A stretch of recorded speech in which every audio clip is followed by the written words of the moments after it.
Bruno, bonsoir. Bonsoir. Vous prenez le premier point. Est-ce que c'est ce que vous désiriez ou vous êtes déçu par rapport à la physionomie du match, par rapport à l'adversaire, à l'entour de ce match? Non, on est déçus. On est voire même très déçus parce que effectivement, on avait la possibilité de recoller avec le haut du classement en gagnant ce match. Mais je crois qu'on n'a pas mis tous les ingrédients nécessaires pour le gagner. Moi, je savais qu'il y avait du travail. Voilà, ça fait 5 jours. J'ai fait 5 jours d'entraînement avec les garçons. Mais je pense qu'il y a beaucoup de travail. Beaucoup de travail.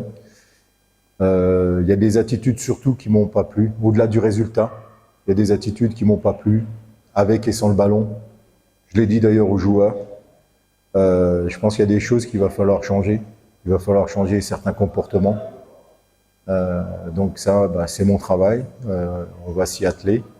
Mais puis on est déçus pour nos supporters parce que voilà, ils étaient venus nombreux, ils attendaient la victoire, ils espéraient qu'on puisse prendre 3 points. Donc on est aussi déçus pour nos supporters. Mais bon, on va continuer à travailler et puis en espérant que pour le prochain match, ce sera mieux. Est-ce que vous avez un certain optimisme que ça peut changer au cours du temps avec du travail ou ça peut nécessiter le changement des gens? Vous savez, pour façonner un groupe ou une équipe, il faut toujours du temps. Et malheureusement, du temps, j'en ai pas. Mais pour autant, on va s'adapter par rapport à ce qu'on va faire. Mais ce qui est important, c'est l'état d'esprit. Et je reviens là-dessus parce que pour moi, c'est le plus important. Avec le bon état d'esprit, vous pouvez faire des grandes choses. Et là-dessus, il faut qu'on travaille. Il faut qu'on travaille vraiment sur l'état d'esprit. Bien sûr, il faut qu'on s'améliore défensivement et avec le ballon.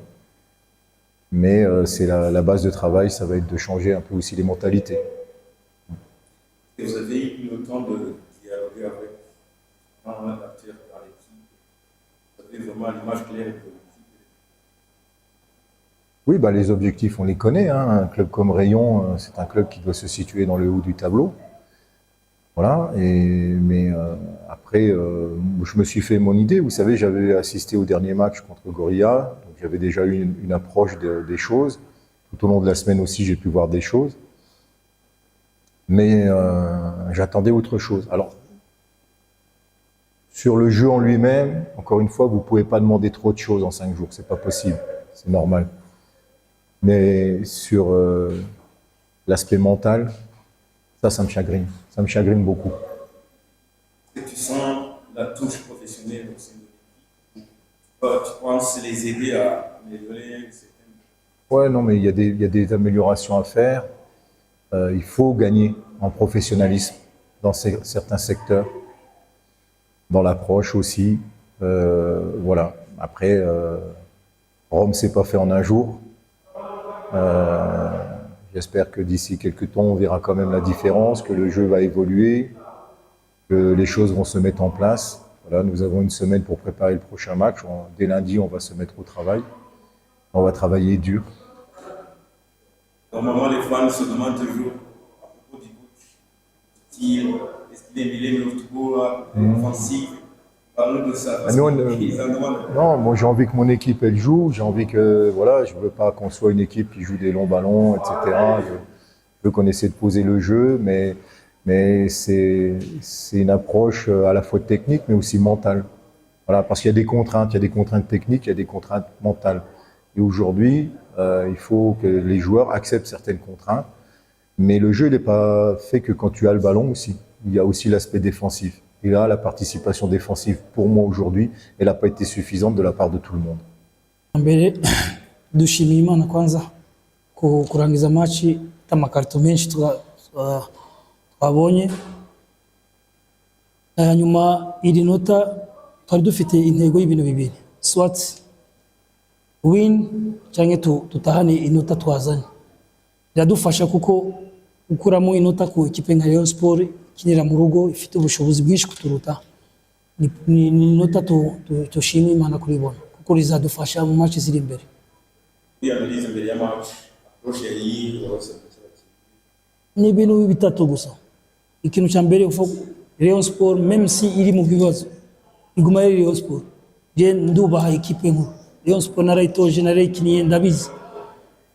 imbaraga za Rayon Sport nabo bafana baza mukuza nari nabonye ko bataje ndavuga afazari mbabonye gusa ndavuga ko match irabikomeye icyangombwa nuko ntabwo twatsinzwe nyuma twayisanze progression imezite rero n'umusoza faza rimeze amanota ntabwo turi ko yabona ariko reka dushimire Imana kuko ngira ngo hari byinshi batakoze before byinshi b'umupira bigombana kugendana na champion ntabwo babikoze nabo barabizi ariko icyangombwa nuko dufatira hamwe hari merikato imbere yacu urabona ko dufite ibibazo byo gutsinda turazibona okaziyo twari gutsinda ibitego bitashushange bine kuko okaziyo turazibona buri munsi ariko reka mvuge igihe cy'imbere nicyo cyiza kuruta igi dufite ari misi ya deba kuri karite ndango twemerere mu leta batubwire raporo ya 2017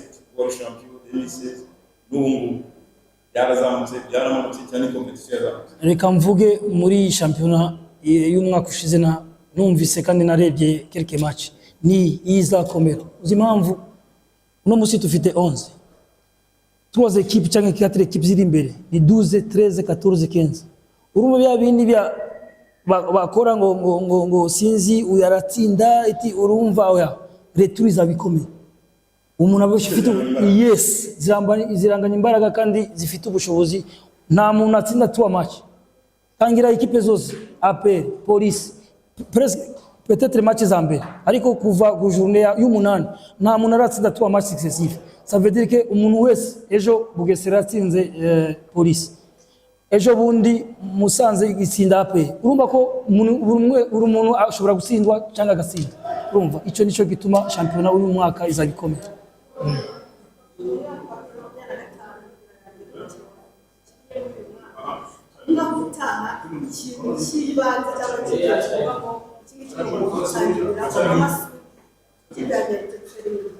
wewe mu buzima ufite secret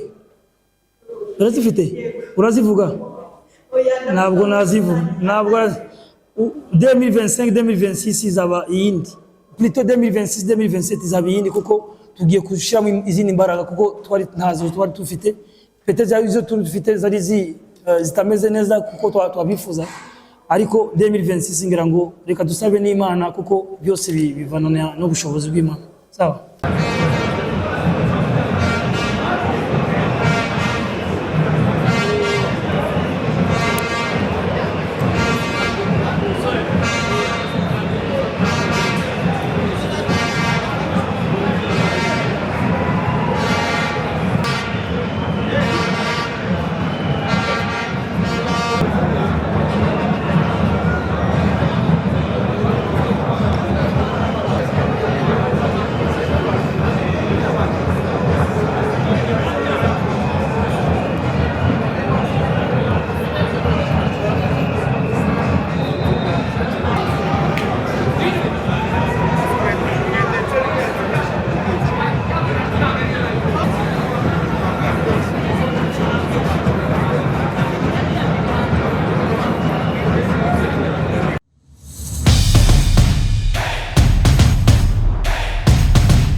La Gloire Trading Limited yo ntikwereka inkongoro gusa ahubwo ikwereka abo yareze uzarebaho amakaro yayo yubatse ubwiza bwaho buzakwereka ikinyuranyo ni mu gihe kandi nihagarariye Goodwill yo mu Bushinwa na Somani yo mu Buhinde ibihangange byahegitse izindi nganda zikishakisha inyubako zanyu rero nimuziha agaciro mwubakisha amakaro ya La Gloire Trading Limited akomeye adacuya indahangarwa mu guhangana n'ubukonje humidité dusanga mu gakiriro ka Gisozi cyangwa munsi yo kwa Rwahama imbere y'ishuri Remera Catholique.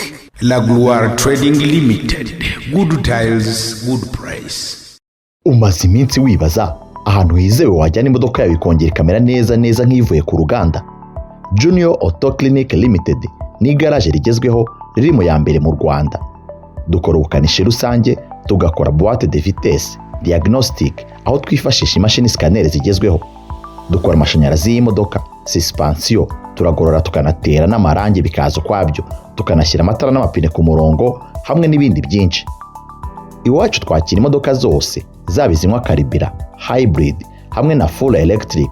Ese wari uzi ko burya za pièces de rechange zidapfa kuboneka ino tuzigutumiriza ibwota amasimbi zikaza mu gihe cyihuse cyane utarinze gutegereza? Ntabwo tuvura imodoka byonyine, tunigisha ubukanishi, aho ishuri ryacu ritanga impamyabumenyi buri mezi 6. Turi igaraje ryemewe n'inzego zose. Ushaka kutugana duherereye i Musanze hepfo ya gare, urenze kuri controle technique inyuma ya Mars Hotel, neza ku ruhande ruriho ikaragiro. Ku bindi bisobanuro hamagara 0783 03 161.